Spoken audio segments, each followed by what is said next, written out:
Vamos lá.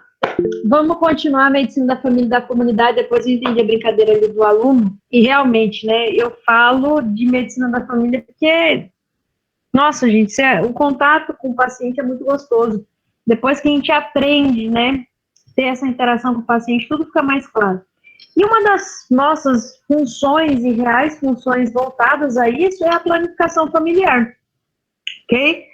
Você poder planejar, você ter o direito de planejar, é muito bom. Poxa, professora, mas é interessante que isso, em teoria, dá muito certo, né? Segue muito o princípio. O problema é a prática, né? Nem sempre a gente consegue planejar, nem sempre consegue sair da forma como a gente espera ou como a gente quer.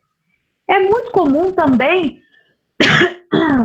perdão, que vocês estejam no posto de saúde ou até mesmo no hospital e chega uma paciente de aproximadamente 28, 32 anos, essa faixa etária dos 28 aos 32, até mais um pouco, e diz assim, doutora, eu acho que eu estou grávida, né? Eu vim aqui porque eu estou sentindo algumas coisinhas, mas eu acho que estou grávida. Tudo bem, até então você não vai achar problema algum frente a essa situação. Só que a gente costuma dizer que a gente não conhece o nosso paciente, né? Não conhece o nosso paciente como um todo. E aí é que está a situação. Essa mesma menina, ou essa mesma mulher de 28 a 35 anos, a 32 anos, que chega para consultar por uma suspeita de gravidez, é a mesma mãe de 4 filhos já. E ela diz de uma forma muito cansada, né, e revoltada, diz, tô grávida, né?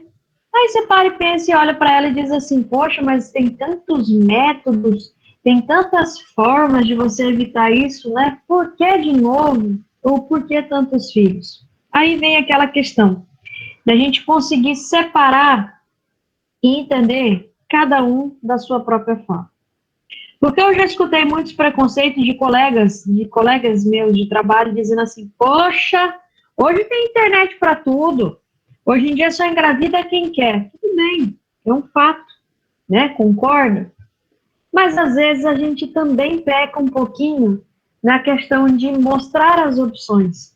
Por quê? Porque a gente tem que entender que nem todas as pessoas têm obrigação de saber aquilo que nós sabemos, ou pelo menos obrigação de conhecer aquilo que nós conhecemos. E aí é que está o ponto importante. Enfatizamos muito, né, nas unidades de saúde e família, a questão da planificação familiar. E essa planificação familiar é uma coisa que é um programa que já está sendo um programa bem efetivo. Que antes, geralmente, era só posto à prova ou só mostrado para a mulher. E hoje não. Hoje em dia o casal já está totalmente inteirado nesse meio. Só que a gente pensa, né, de uma forma muito simples. Tá tudo bem, tá tudo certo. É só mais uma criança no mundo. Mas não devemos ter esse pensamento. Porque talvez é só mais um que venha nesse mundo para sofrer. Porque talvez é só mais um que venha nesse mundo para ser mais um e não para ser. Então é exatamente isso que a gente tem que barrar e tem que frear. Mas antes, isso aí eu quero mandar para vocês e para todos. Hoje é sexta-feira e ao final de toda semana a gente sempre faz uma reflexão de vida. Que por muy larga que sea la tormenta, el sol siempre vuelve a brilhar entre as nuvens.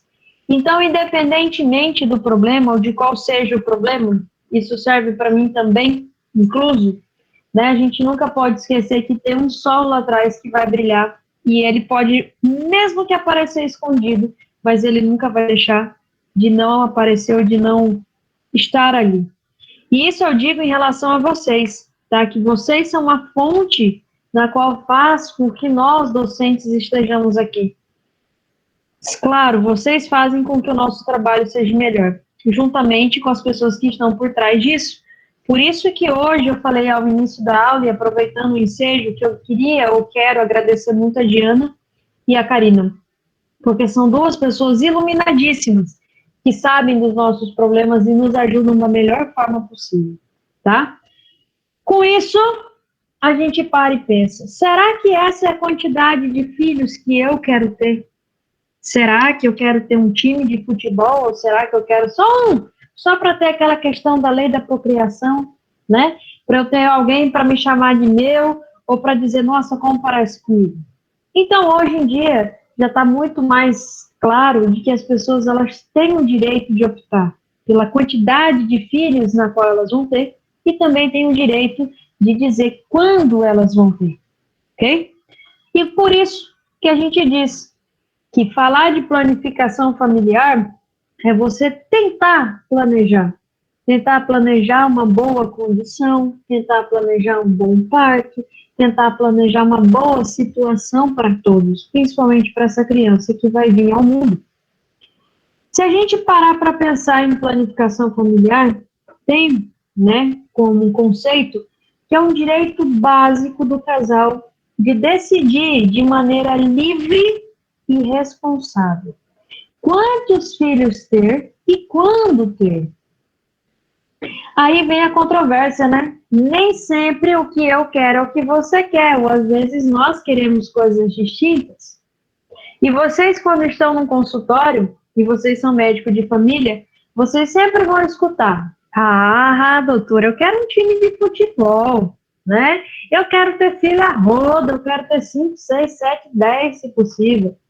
E aí, geralmente, a mulher diz assim: não, eu só quero ter um, eu vou ficar toda acabada, minha barriga, nananana. Aí é a hora que você olha para o casal e diz assim: bom, vamos fazer o seguinte, eu vou mostrar para vocês todas as opções que nós temos aqui para planificação familiar. Tem vários os métodos que vocês podem estar utilizando. Agora, a quantidade, quando, aí fica a critério dos dois, né? Os dois têm que chegar num consenso e decidir, tá? Porque às vezes nós temos aí no meio do caminho alguns embaraços não desejáveis, ou até mesmo situações indesejáveis, na qual a gente pode resolver de forma muito tranquila, tendo uma planificação adequada. Então, o que a gente tem que pensar é que a planificação familiar é o poder de decidir, de planejar qual o tamanho da família que queremos ter, né? Ah, professora, onde cria um, cria 10. Realmente eu concordo, tem pessoas aí que sobrevivem com salário mínimo e criam seus filhos de uma maneira esplêndida.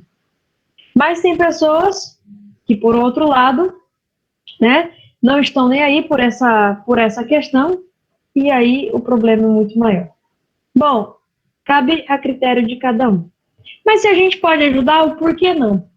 E aí a gente põe o método à prova, como diz, do que é uma planificação familiar. Então, imaginem vocês um monte de filhos, tá bom que isso é uma montagem, mas olha que lindo seria, né?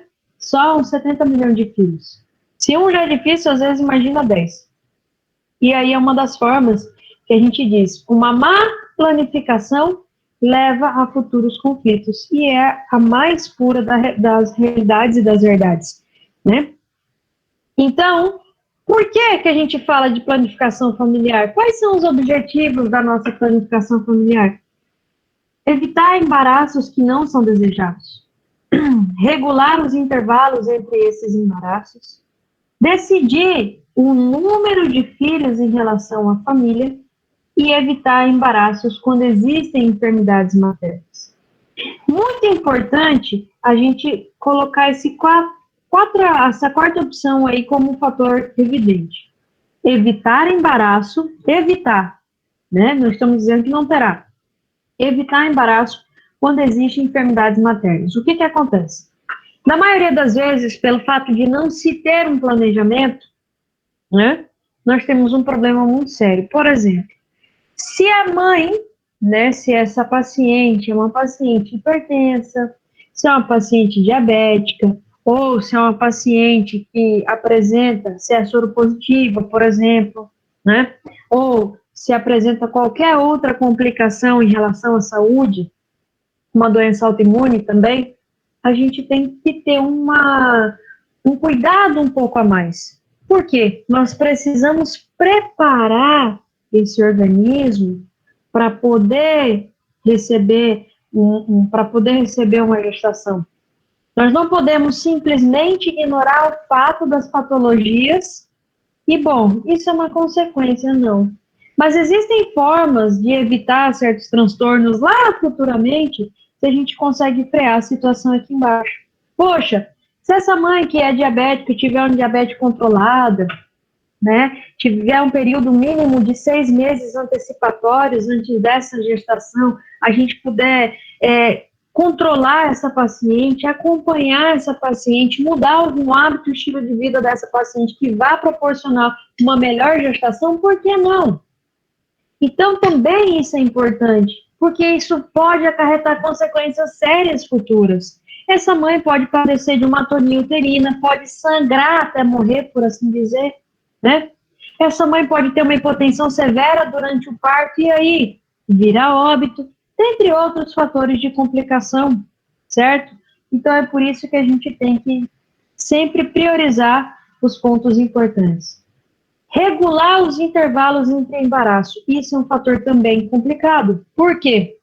Geralmente, eu não sei se vocês conhecem, mas nós temos um termo que diz período intergenésico, né? Que é o período de uma gestação para com outra. Vocês sabem que quando a mulher, né, ela tem o bebê, ela entra no que nós chamamos de porpério. Nós temos o porpério imediato, temos o porpério imediato e temos o porpério tardio.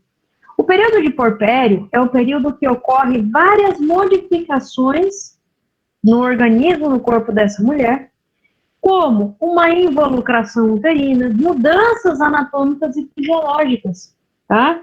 Por quê? Porque teve toda uma alteração para o embaraço, depois esse organismo tende a voltar ao normal. Quando eu tenho uma paciente, né, que teve uma cesariana principalmente, ou vamos lá, um parto normal, mas mais uma cesariana, num período de menos de 6 a 8 meses, volta engravida de novo, o que vai acontecer? Aquele órgão, fisiologicamente e anatomicamente, ele ainda está se reestabelecendo. O risco de uma complicação na hora do parto é muito grande, ou até mesmo antecipado a isso. Por quê? Porque nós temos um processo de cicatrização, nós temos um processo de reorganização hormonal.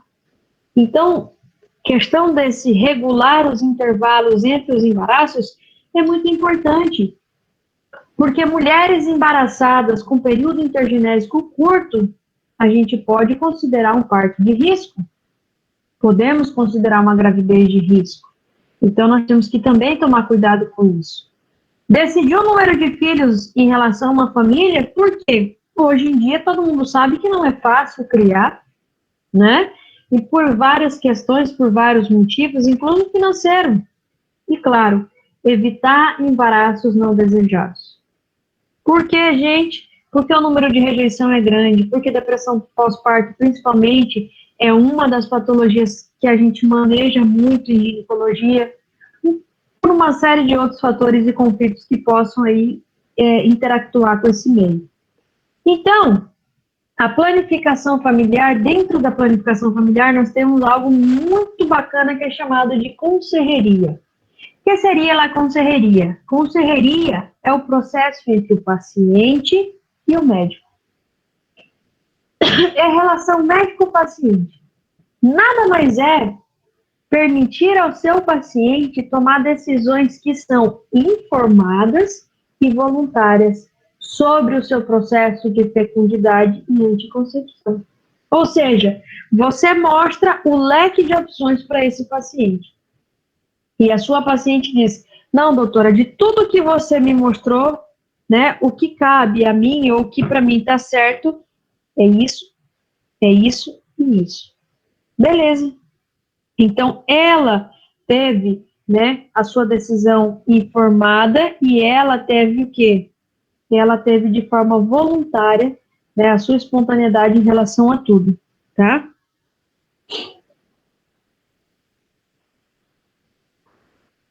Bom trato. Bom trato, vocês sabem que eu nem preciso dizer que isso sempre, acima de tudo, a gente tem que ter um bom trato para com todos. Isso é fato. Agora, professora, o que é importante? O que mais é importante além de tudo isso? Bom, vamos lá tratar do que a gente veio para dizer que foi a planificação familiar. Que seria o quê? Métodos anticonceptivos ou métodos de concepção, né? Nós temos aí vários. Primeiro que a gente cita são os métodos naturais. Nossa, professora, mas isso é muito antiquado, mas a gente tem que mostrar todas as opções. E uma das opções que nós temos são os métodos naturais. Método pelo qual nós temos que se evita o embaraço, planificando o ato sexual de acordo com os períodos férteis da mulher. Requerem alta motivação e participação ativa da pareja, assim como a capacidade da mulher para identificar o seu período fértil. Bom, no método natural, nós temos vantagens e desvantagens, claro, né, professora? Sim. Primeiro que nem todas as mulheres sabem identificar o seu período fértil, né? É algo que é real. Motivação e participação ativa da pareja também é um outro fator complicado, porque tem que ter muita disciplina para fazer com que esse método natural aconteça. Digo para vocês que ainda tem pacientes que utilizam muito esse método natural, sendo do calendário, sendo de Billings, nós vamos conhecer alguns aqui, mas ainda utilizam, porque acreditam, né, que os métodos químicos, por exemplo, os anticonceptivos, não lhe fazem bem e preferem usar da forma mais natural possível. Cabe você respeitar, você está dando essa opção.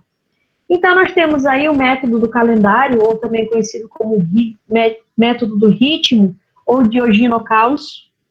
Tem o método da temperatura basal, tem o método do moco cervical, o método de Billings, o método do coito interrompidos, da Mela, né, e da abstinência sexual.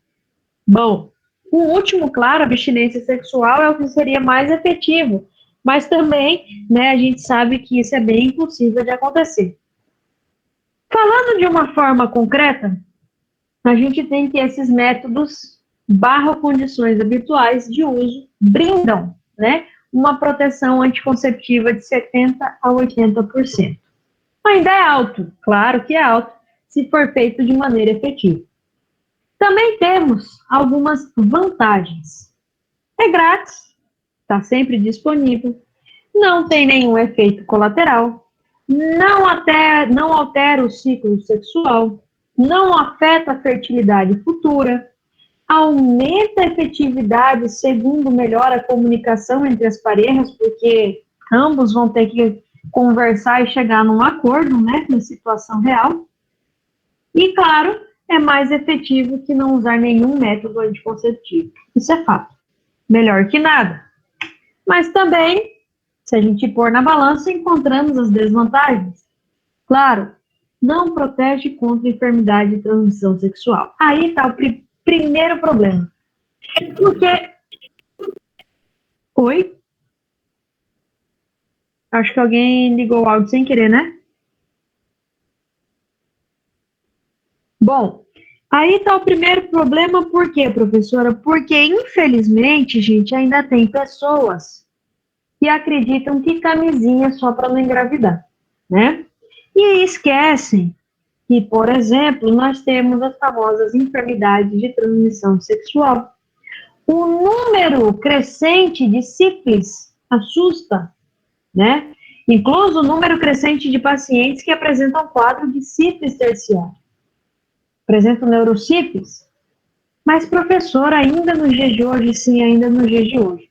Não só sífilis, né? A gente fala de sífilis por ser comumente mais falada, mas entre outras doenças. Incluso o HIV. E, infelizmente, as pessoas se esquecem das enfermidades de transmissão sexual. Priorizam tanto não engravidar que esquece desse outro detalhe. Desvantagem também desse método natural é porque pode diminuir o prazer, claro, né?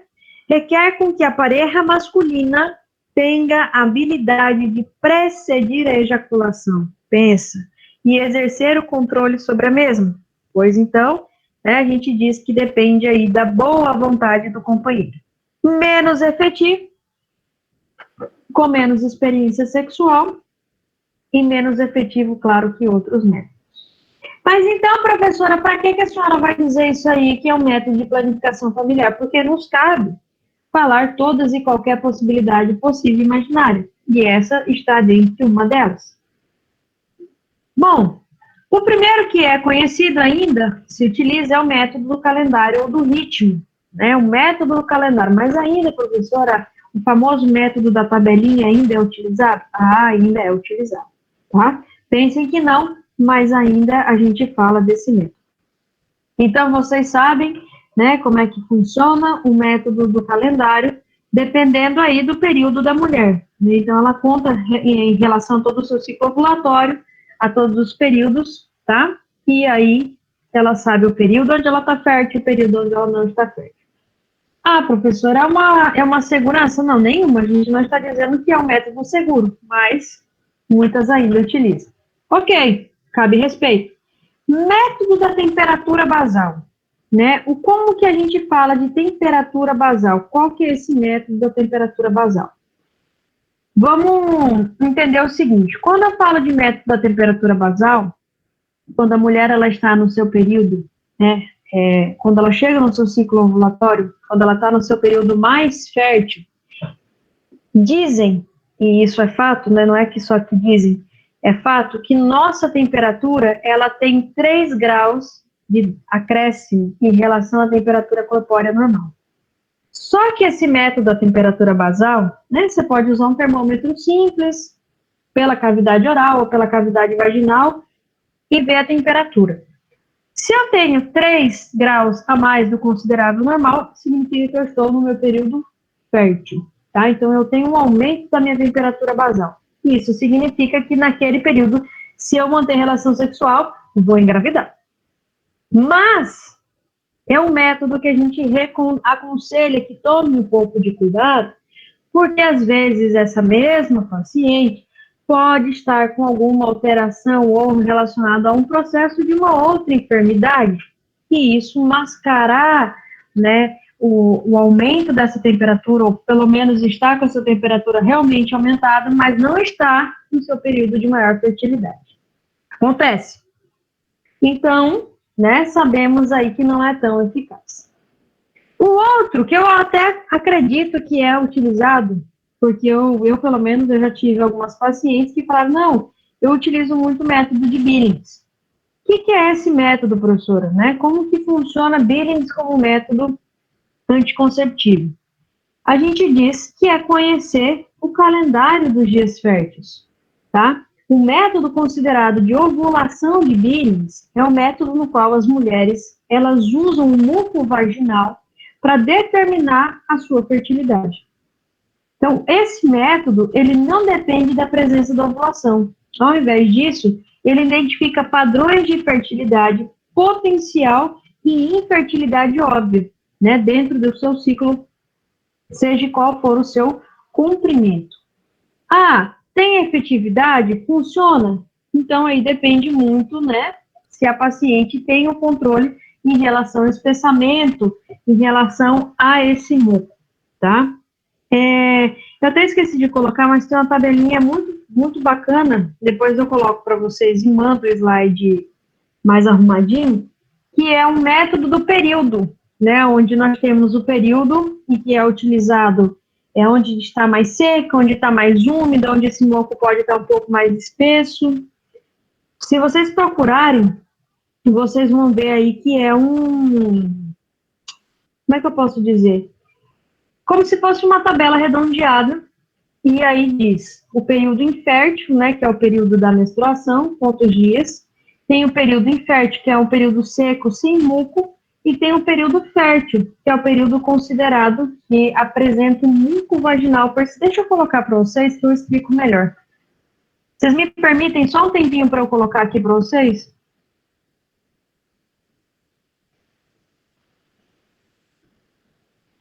Rapidinho, posso?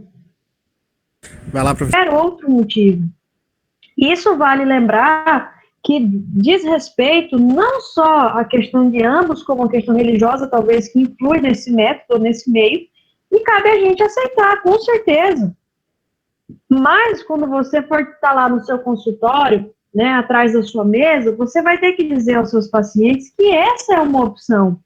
Por mais que às vezes pareça engraçado ou sarcástico dizer de abstinência sexual, mas se a gente for parar para pensar, de todas as formas, é 100% seguro para tudo. né? Não só contra o embaraço, mas também contra a enfermidade de transmissão sexual. Por mais cômico que seja, ainda tem pacientes que utilizam esse método, tá? Mas não tem problema nenhum. Você pode indicar que também é um método muito seguro, sem problemas. Exatamente, doutora. Eu acredito ser o método mais seguro também, porque tem múltiplos parceiros, né? E também tem a questão de que o casamento, ele transcende aquela questão só da sexualidade. Ele também é uma relação que envolve admiração, envolve incentivo. Então, tipo assim, eu acredito que seja uma boa opção, entendeu, doutora? Com certeza, claro, é válido o seu pensamento e é um pensamento realista, tudo bem? Não, olha, gente, uma coisa que eu vou dizer para vocês aqui, tá? Pelo menos para mim, tá? É uma opção, com certeza. Agora ficou mais fácil de todo mundo compreender, né? Talvez ele for mal interpretado no início, mas eu quero exatamente isso, que vocês se sintam à vontade na minha aula, tá? De forma que vocês possam se expressar da melhor maneira possível. O que vocês pensam, para mim, é válido. A gente não é obrigado a pensar de forma igual, né? Ninguém é igual a ninguém. Então, não se sintam constrangidos nem coagidos de alguma forma, eu jamais vou repreender alguém. Claro que se tiver alguma brincadeira de mau gosto, a gente vai parar por aqui e continuar. Mas nesse caso, vocês podem ficar aí, né? E tranquilos, a gente pode discutir sobre isso, tá bom?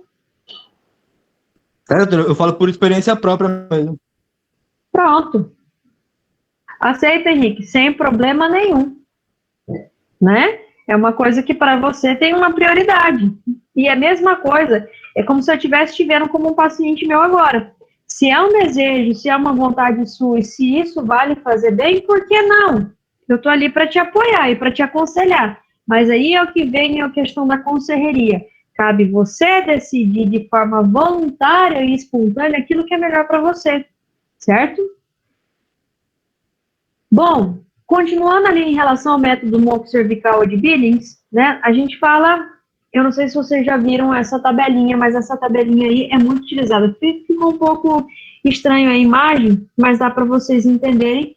Nada mais é que é dividido em período de menstruação, né, período infértil, período fértil e últimos dias inférteis. Então, é um ciclo.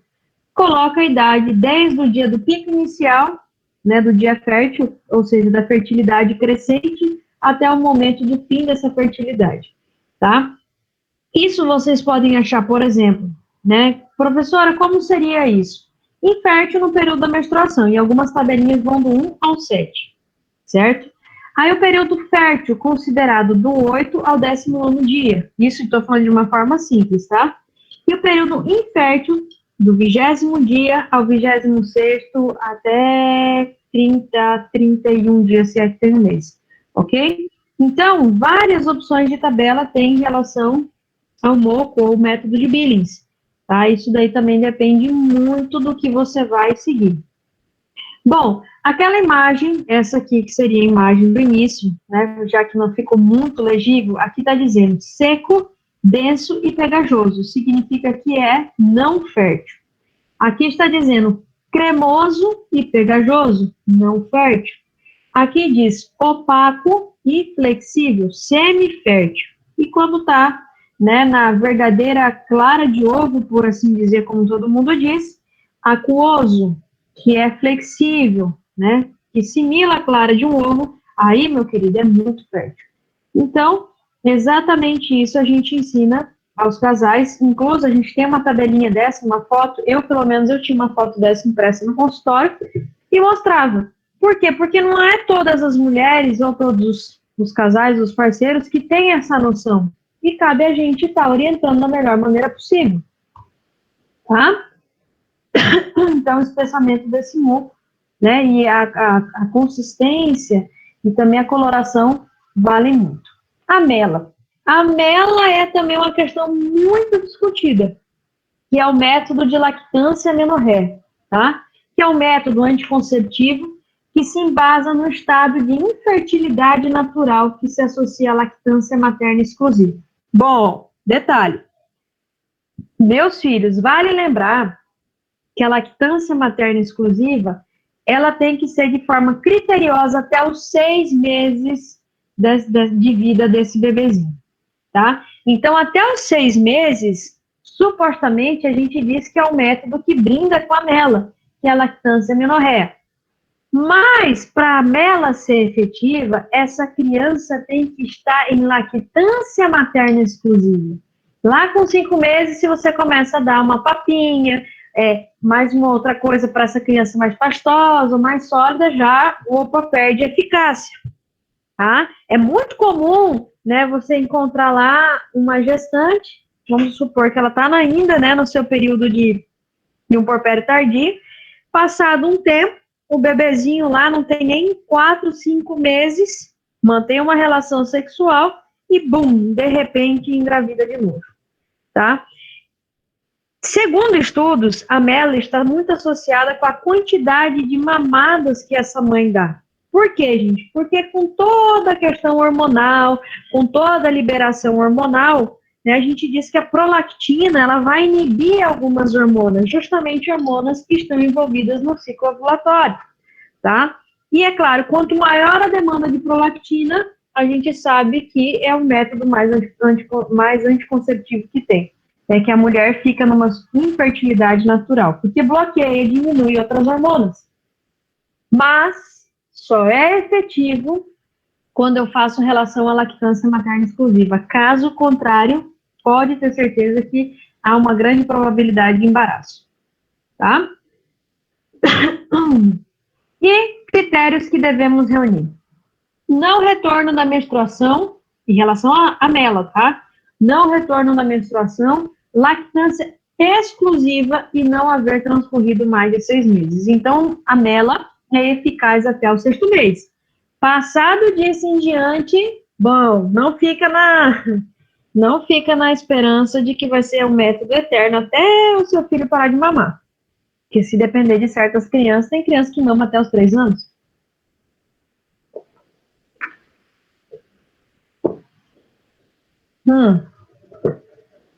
Bom, método de barreira. O método de barreira, vocês sabem que é o método de uso temporal, que interfere na fecundação de maneira física ou até mesmo química, e a gente sabe, que o método de barreira é o método que tem maior eficácia de 80% a 90%. Não mais eficácia da abstinência sexual, é claro, mas dentre os métodos, esse é o que tem uma eficácia maior de barreira. Bom, professora, o método de barreira, a gente para e pensa, né? Primeira coisa, em quê? Nos tipos físicos mecânicos, que é o condom masculino, ou condom feminino, ou diafragma, ou capuchão cervical, que seria a mesma coisa que diafragma, ou a esponja, né? A gente tem a opção do condom. Mas aí que tá o negócio. A camisinha, em alguns casos, vira problema para uns e para outros. Por quê? Né? Qual que é o problema, o que acontece, o que não acontece? Geralmente, quando você está com o casal à sua frente, eles reclamam muito que a camisinha incomoda, porque a camisinha diminui o apetite sexual, porque tem um monte de defeito, tá? Mas sabe que é um método anticonceptivo. Só que o problema é que nós também temos que lembrar, principalmente aos homens, aos nossos pacientes, que não adianta ele pegar uma camisinha e deixar guardado na carteira dele forever, a long time ali, e ele querer usar aquela camisinha depois. Por quê? Porque aquilo ali, de tanto ficar amassando, né, de ter alteração em relação à temperatura, ao calor extremo, aquilo já não vai ter sua eficácia. Só que quando a gente recomenda a camisinha, a gente não necessariamente, como eu disse ao início, fala em termos de gravidez, só de gravidez. Porque para mim o que importa muito é relação às enfermidades de transmissão sexual. Isso é muito importante. Isso a gente tem que priorizar em relação aos nossos pacientes e mostrar a verdadeira importância do porquê a utilização da camisinha. Ah, professora, mas o meu parceiro e eu, a gente já tem 5 anos de relacionamento. Tudo bem, não tem problema algum se vocês têm 5 anos de relacionamento. né? Ah, a camisinha já não está sendo mais eficaz, ou já está trazendo muito incômodo, ou até mesmo para algumas pessoas têm reação alérgica, por mais hipoalérgica que possa ser, mas a gente vai oferecer outras opções e outras possibilidades. Como hoje falam muito do DIU, né? E o DIU hoje está sendo a sensação, o suprassumo de tudo. Mas antes disso, nós temos os químicos, que podem ser as tabletas, as cremas, algumas geleias, algumas espumas, que fazem o quê? Que fazem inativação e que destrói o espermatozoide a nível da vagina. É claro que se não for utilizado da forma correta, não vai ter uma eficácia esperada ou desejada. Também é uma das coisas que a gente deve falar aos nossos pacientes. Então, o que a gente tem que lembrar aqui nesse quesito? As vantagens é porque é de baixo custo, muito fácil de conseguir, protege contra enfermidade de transmissão sexual, altamente efetivo se se empleia de forma correta e o seu uso não implica nenhum risco para a saúde, claro.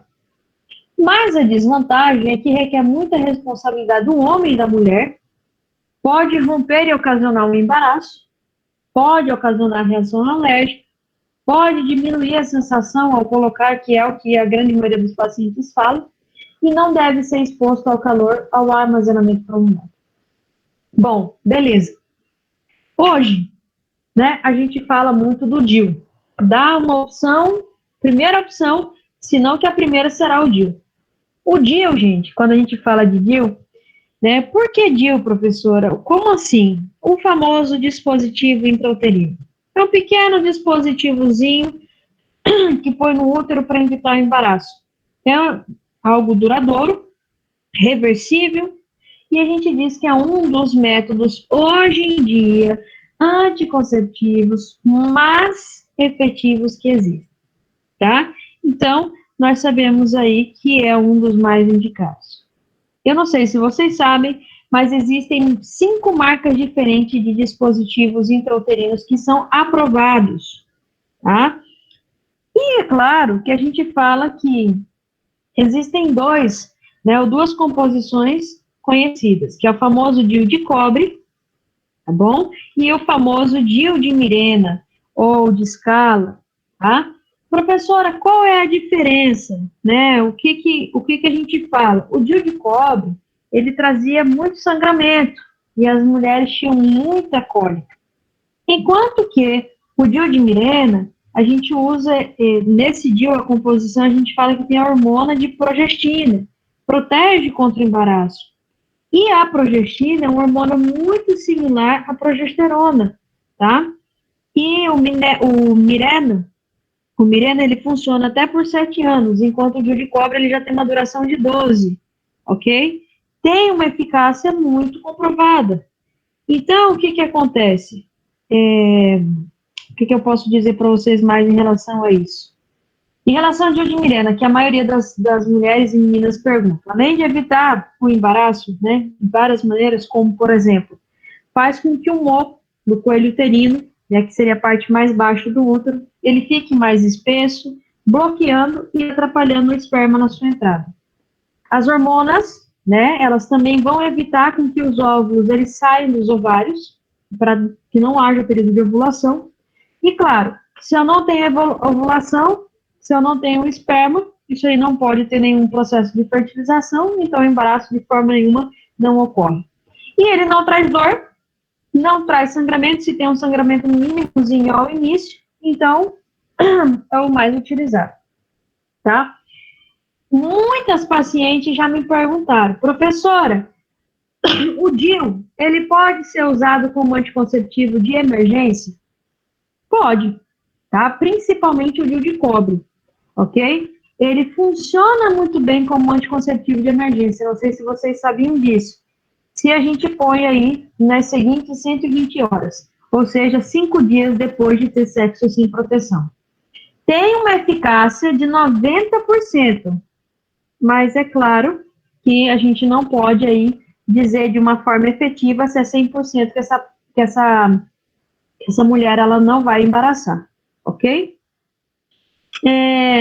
Temos também o famoso anticonceptivo de emergência, mas a gente já vai falar das pastilhas do dia seguinte, Mas em relação ao DIU, esses dois que a gente mais comumente trata, de cobre e de Mirena, tá? Hoje em dia é mais utilizado de Mirena mesmo. Ah, professora, mas eu não queria ter essa sobrecarga hormonal, ter esse contato excessivo com hormonas. Então, aí a gente viabiliza as melhores possibilidades. Diga.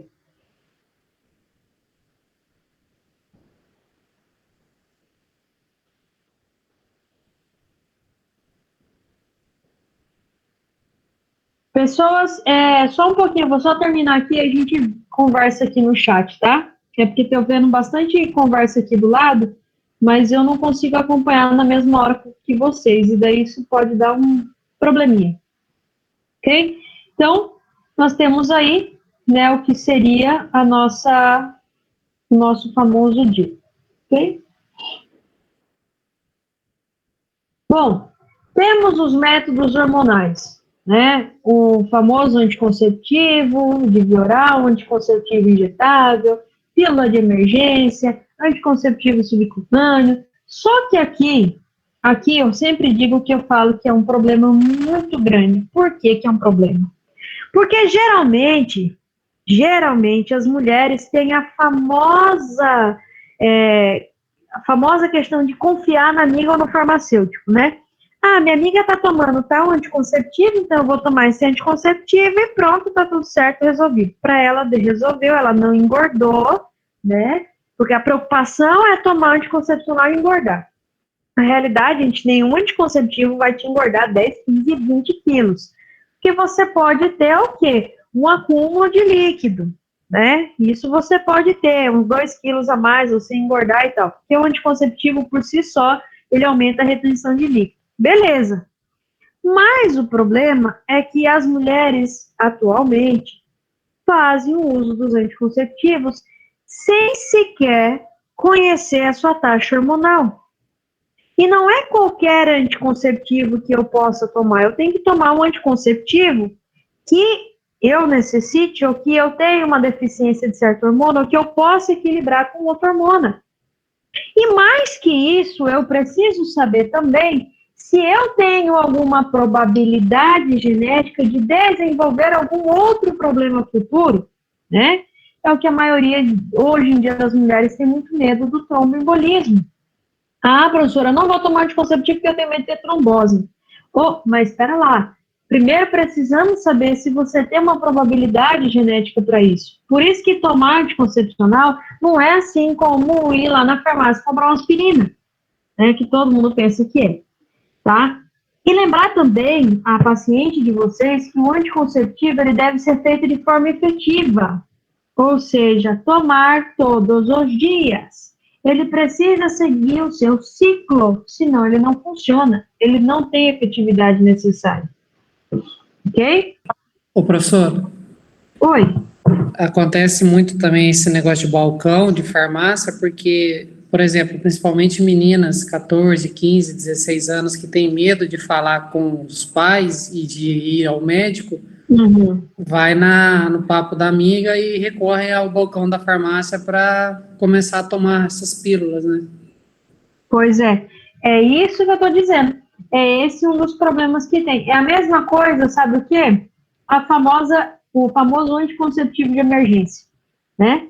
As pessoas não têm noção que o anticonceptivo de emergência, a pastilha do dia seguinte, como é chamada, ela pode ser tomada até 5 dias depois de ter sexo sem proteção.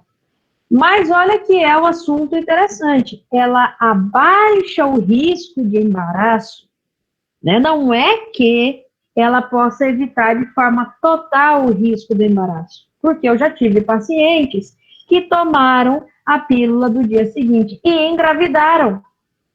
E aí queriam processar o farmacêutico ou o laboratório. E eu disse para elas, eu falei, bom, a questão aqui é o seguinte, é que a pastilha do dia seguinte, ela nada mais é para baixar o risco do embaraço, não significa que você não irá se embaraçar. Então, a probabilidade de 1 para 1 ou de 1 para 100 existe? Existe. E até eu brinquei com a minha paciente no dia, eu falei, você foi a escolhida, né? Então, significa que, será que você tomou essa pílula também no dia certo? Eu acho que foi ela disse assim, no 5º dia ou no 4º dia, não sei. Eu até tinha esquecido, depois eu fui e tomei. Então, você acha que vai fazer a eficácia necessária? Não vai.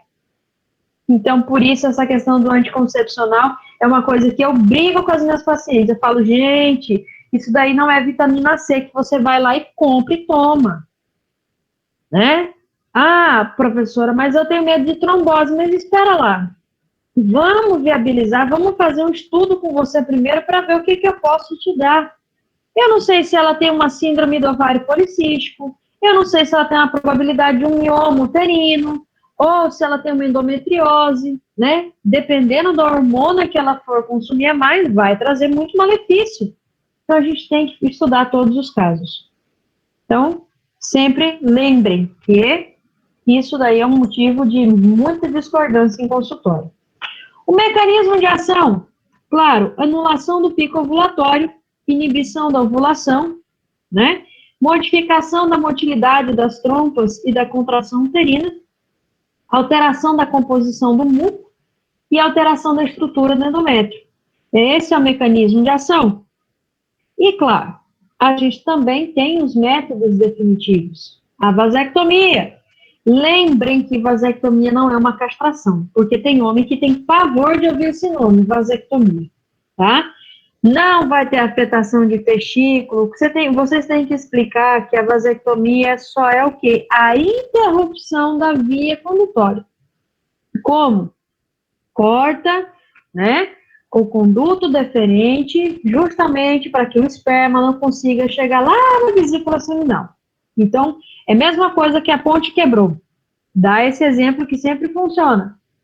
Não que vai, porque, gente, eu já tive paciente de achar que ia ficar sem testículo. Juro por Deus.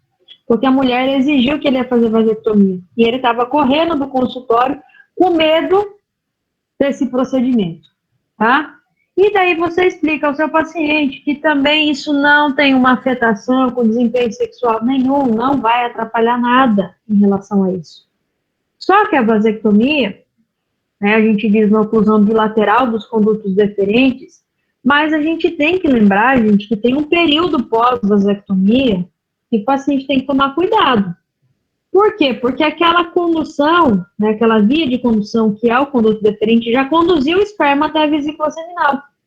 Então, né, logo após uma vasectomia, é muito complicado você liberar o seu paciente para manter uma relação sexual sem proteção, porque pode ser que tenha ficado algum resquíciozinho guardado ali e sair a surpresa daqui uns dias, né, daqui uns meses. Então, também você tem que dar a orientação de forma correta. Mas aí, já indo da demanda do urologista, ele já fala de forma criteriosa todos os cuidados. E, claro, se assina um termo, tem todo um protocolo para fazer uma vasectomia. A mesma coisa, né, com a famosa OTB. Quando a gente fala de OTB, a gente está falando que impedir a união do espermatozoide com o óvulo em relação à mulher. A famosa laqueadura, né? A professora antes amarravam as trompas uterinas e as trompas, por terem musculatura lisa, elas faziam desamarre e aí as mulheres engravidavam. Isso dava um número grande de processo para com o médico. Hoje não. Hoje a gente já faz o seccionamento, né, de ambas as porções, faz o amarrio igual e pronto, né, de forma bilateral, e isso não tem problema algum, tá? Isso também é uma das formas. Só que também existem os seus critérios para fazer isso daí. Tem que ter autorização da mulher, tem que ter autorização do homem, o homem ter também o consentimento de que isso vai acontecer. Tem uma idade prevista, uma idade em relação ao número de gestações também, para que a gente possa fazer isso daí, porque lembrando que é um método irreversível, não tem como ligar essa trompa depois, tá? Então, também é um fato muito importante. E, claro, né, nós não vamos entrar aqui na questão aborto. Por quê? Infelizmente, eu, quando estava no meu internato, deparei-me com um grande número, um número muito crescente em relação a abortos que são provocados. Justamente onde eu não tenho uma boa planificação familiar, onde eu não tenho um aconselhamento para com os meus pacientes, a gente tem aí, né, o tema aborto. Aborto espontâneo é uma coisa, né, isso daí é por uma desestruturação fisiológica, né, por algum outro problema patológico, mas aborto provocado é outro. E, infelizmente, eu já presenciei vários meses gestacionais, e é uma coisa muito complicada. Envolve muita coisa por trás disso, tá? Então, um ponto importante é sempre para que não chegue nessa questão aí relacionada ao aborto, tá? E é claro que, como eu já disse, né, lá na Espanha, disse assim, teve uma propaganda que falou assim, yo le hago así al aborto, e tu? Né, que foi desse bebezinho que fizeram, porque aí a gente entra em vários princípios, um deles é religioso, então, assim, só comentário, né, a planificação familiar também, a gente tende a evitar esse número crescente de abortos que são provocados. Não só, gente, por uma questão da criança ou por uma questão do ato em si, senão também, né, que da própria saúde em relação a essa mulher, né, a saúde física, a saúde mental e tudo que está envolvido ou involucrado a esse processo. Bom? Agora sim a gente pode conversar. Vamos lá, então.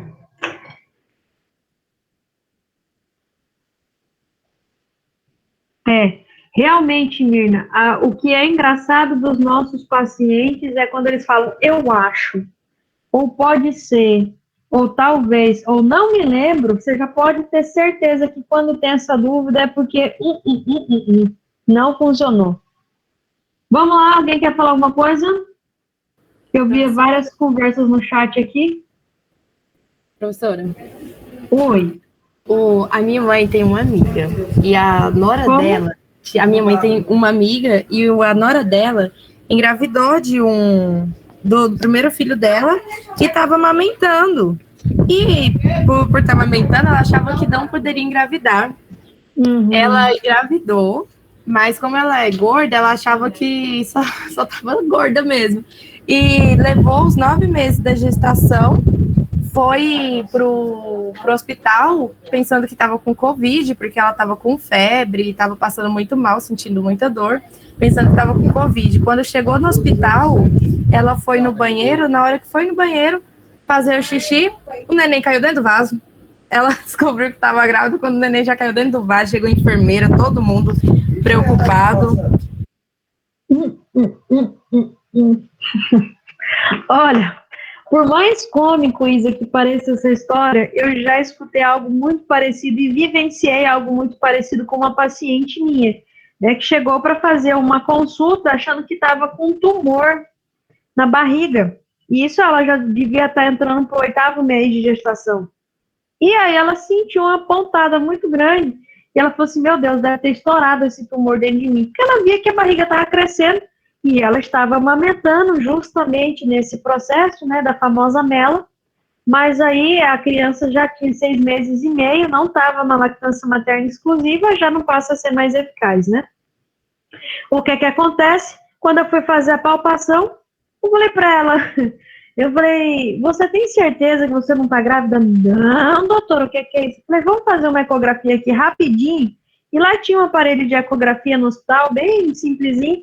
Na hora que eu coloquei o transdutor em cima, só escutei blup, blup, blup, blup, blup, blup, o latido cardíaco fetal. Falei, bom, mamãe, então eu tenho que lhe dar os parabéns, porque a senhora vai ser mamãe de novo, tá bem para nascer, porque ela estava com a altura uterina bem grande já, né, relacionado aí ao 8º mês. Era final do 7º mês, entrando para o 8º mês. A gente tem essas surpresas, é engraçado. O tumor com coração. Não, mas aí depois, eu fiz as manobras de Leopold, né, para ver a posição, a apresentação, tudo certinho, mas a início, como ela estava falando que era tumor, e que não tinha probabilidade nenhuma dela estar grávida, não tinha como fazer no início, né? Imagina? Doutora? Fala. Bom dia. Bom dia, meu astrólogo. Tem um caso aqui no Brasil, de uns 15, 20 anos atrás, de uma jogadora de basquete, que ela jogou uma temporada inteira, aí grávida e não sabia, acabou tendo parto dentro de casa. Ela achava que tinha engordado, ganho peso, né? E jogou o campeonato inteiro. Diz que um dia em casa começou a ter as dilatações e acabou tendo o bebê dentro de casa. Olha que situação. Mas acontece, gente. A gente que acha que não, mas acontece muito, né? Sempre com a questão ali, às vezes não dá importância. Engraçado, né? Tem embaraçadas e embaraçadas. Tem muita gestação que a gente fala sinais de gestação, né? E tem umas mulheres que não passam por isso. Então é interessante. Mas e a menstruação? Fica onde? Oi? Que não para de descer? Não, quando seu? É assim, Carlos, cada gestação, como diz a Mirna ali, é diferente. Você já viu falar que tem mulher que parece que está grávida e está menstruando? Na realidade, não é que ela está menstruando. Às vezes, a placenta, na hora dela estar insertada ou inserida, ela tem um sangramento, tá? Às vezes tem uma má inserção ali. Oi? Eu tenho uma colega que ela, grávida, menstruou por 6 meses. Quer dizer, como a senhora falou, né? Não é que menstruou. É como se a placenta tivesse liberado cada mês um pouquinho de sangue, né? Uhum. Exatamente, na grande maioria das vezes é por um problema de uma má inserção placentária, né? Às vezes ela inserta mais na lateral, às vezes não tanto no fundo, e acaba tendo um sangramentozinho, que é muito facilmente confundido com menstruação. Entendido, prof. Tá bom? Obrigado. Nada. Porque minha dúvida pode ser a dos outros também. Claro, com certeza, Carlos. Fica à vontade para perguntar o que quiser. Obrigado. Professora, Oi. com relação ao anticonceptivo, é prejudicial em caso acidental ou intencional um homem tomar o anticonceptivo, ou um comprimido, ou fazer o uso por vários dias do anticonceptivo de forma errônea? Pera lá, vamos lá, deixa eu entender. Vamos raciocinar de novo. Fala para mim de novo. Quais seriam os possíveis efeitos, ou se tem ou se não tem? Talvez não seja nem a hora de perguntar a respeito disso, mas como você falou de anticonceptivo, no caso ou de forma acidental ou intencional, um homem acabar tomando os comprimidos de anticonceptivos. Se um homem tomar os comprimidos de um anticonceptivo, se acontece alguma coisa? Exatamente. Não, na realidade, não. Assim, ao início, a gente não tem o que dizer assim, ele vai passar mal, ou ele vai ter, porque ele vai estar com uma exposição hormonal. Tudo bem. Mas o anticonceptivo, para ele fazer o efeito, ele tem que ter um ciclo evolutivo. E esse ciclo evolutivo tem que ser, no mínimo, num período maior que 15 dias, né? Para ter uma eficácia em relação a essa questão hormonal. Mas já pensou, Ederson, tomar anticonceptivo errado? Ou de forma errônea, enganada? Sim, obrigado, professor, pela informação. Para a gente, para termos de conhecimento, não deixa de ser importante. Claro, não, com certeza. E pode acontecer sim, tá? Porque tem muitos comprimidos aí que são muito similares e muito parecidos, né? Mas pode acontecer sim, mas não que traga algum malefício. A não ser, claro, que se ele tome por um largo período de tempo, né, acredito eu que possa ter uma repercussão sistêmica, pode aparecer algum sintomazinho associado, mas não que vá fazer uma alteração para mais, né? A gente sabe que a mulher com acúmulo de testosterona cria pelo onde não tem, que é, por exemplo, aquela triada da síndrome do ovário policístico. Doutora? Oi. Tem um caso aí, aproveitando a pergunta aí do Ederson, né? Tem um caso no meio da musculação que houve alguns desinformados que fizeram uso e gerou um problema de ginecomastia. Sim, a ginecomastia realmente pode acontecer, mas a largo prazo, né? E a largo prazo que eu digo fizeram assim, um teste, né?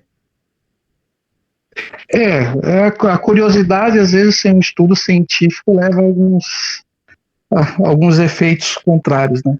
E eles tomaram, parece que, eu não sei se foram um tempo assim de 8, 9 meses, né? E os que fizeram o uso tiveram problema com ginecomastia, por tomar anticoncepcional. A largo prazo, sim, com certeza, porque você tem um acúmulo, né, de... Como é que fala? Você tem um acúmulo de hormonas nesse corpo e, de alguma forma, ele vai repercutir, né? Justamente ali, ele faz associação com o eixo hipotálamo-hipófise e faz a liberação muito mais, e essa liberação acaba sendo não liberando só, como potencializando essa hormona. A mesma coisa acontece com mulheres que fazem uso de testosterona, né? Tem mudança de voz, fica com mais massa muscular. Grávida fitness, olha o assunto, esse povo já pesquisou tudo no Google, olha.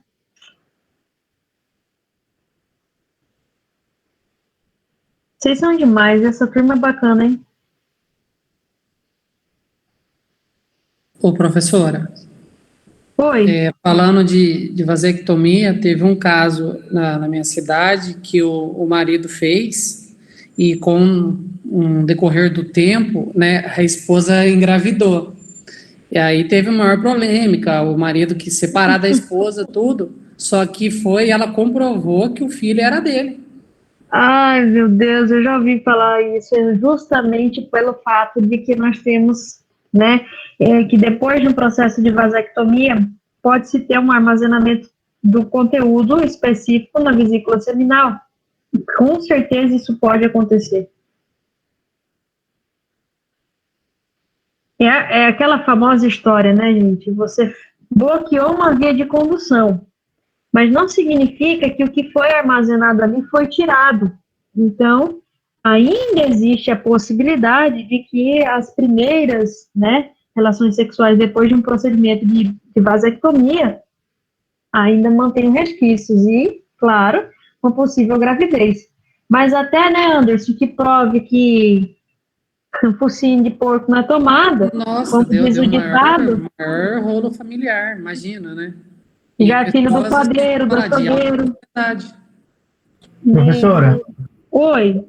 podemos associar por exemplo, assim, quando o homem faz a vasectomia, e aí o método pode ser reversível, né? Podemos associar, então, que em casos que não sejam mais reversíveis, a falha do profissional que fez?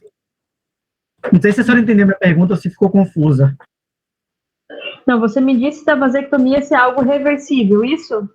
É, porque eu já vi casos de que tem como reverter, né? Dependendo do período, dependendo do tamanho do corte que é feito no canal, né? Que dá para reverter. Mas, no caso, a não reversão é falha do profissional ou não?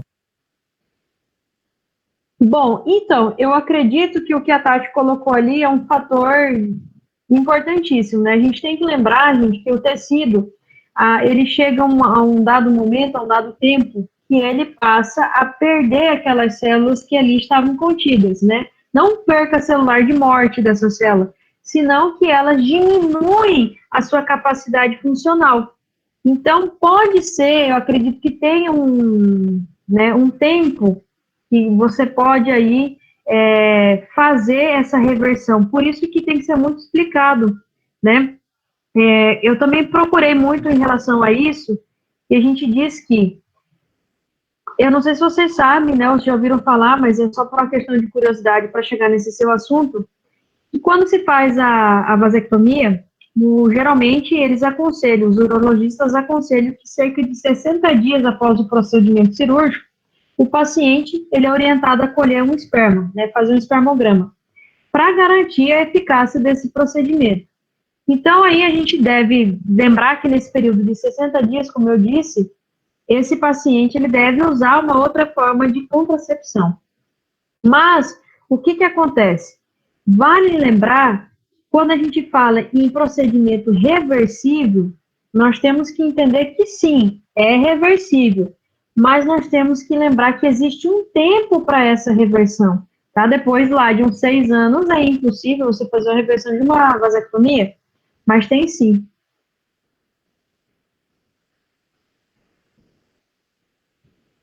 Ok? Certo, professor, obrigado.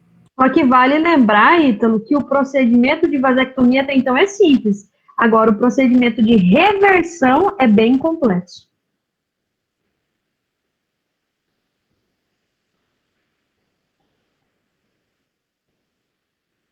Tá? Então, isso é bem complicado.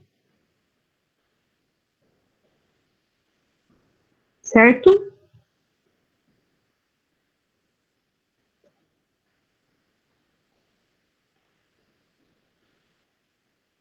Oi, oi. Comigo, professora, tá tudo certo, viu? Já entendi. Tá esclarecido? Esclarecido, sim. Certíssimo, nada resolvido e tudo certo. Meus amores, eu espero vocês, então, às 4h10. Eu termino uma aula e eu já começo com vocês, tá? Hoje eu não tenho tempo para parar, então eu saio agora dessa aula, eu entro em outra aula